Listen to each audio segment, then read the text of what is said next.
What's up YouTube, Lad Ladderson. Today I'm installing a 12 circuit wiring harness fuse box to the body of my Model A. I'm making a bracket because the normal bracket has some irregular kind of plastic pattern with clips, like it's supposed to lock into something. I don't think I've ever seen the female portion that the male portion goes into. Here's a quick clip of what it actually is. But it's these weird prong things. So I cut those off and I'm going to mount them to this bracket that tucks it up behind the gas tank of my Model A, right next to my battery box.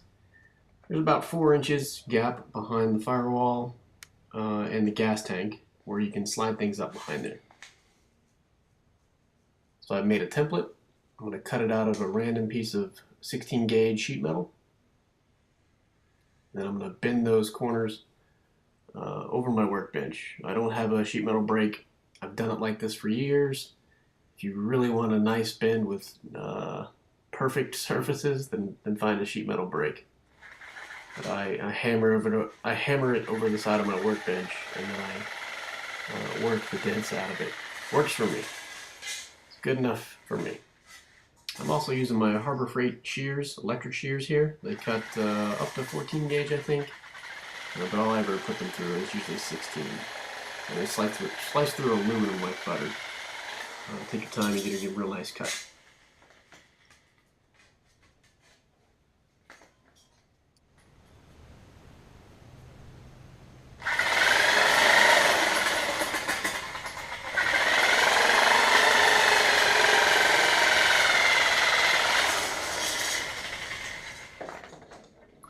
Like I said, here's my method.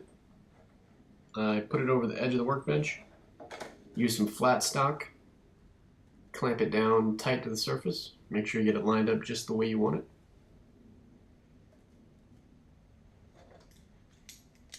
Clamp it down, find a big hammer. I'm a fan of the 5-pound, and you can see it here and fast forward that it slowly works it over.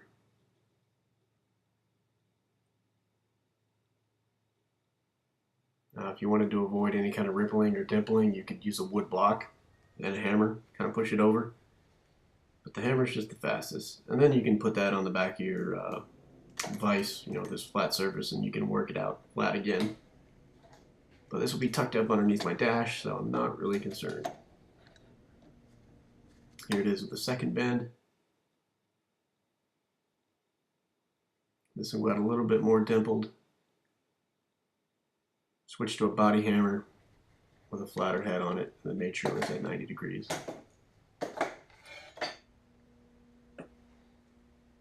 Now I have to cut off those irregular clips, so I just used a pair of hand shears. Kind of nibble them off a little bit at a time. We want that bracket to sit flat, or the plastic piece to sit flat on the bracket that we've made. A little bit of fighting, and I got them off. So now it'll sit flat. Piece of cake. Next, put it on the piece of metal. Ensure that it fits. Now I have to drill some holes to pass bolts through to hold that plastic piece to the bottom of the bracket. And there we go. 1/2-inch holes, 1/2-inch bolt. Passes it through.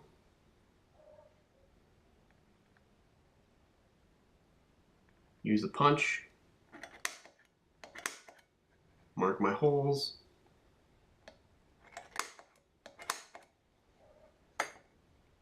Drill those holes. And now part A mates to part B.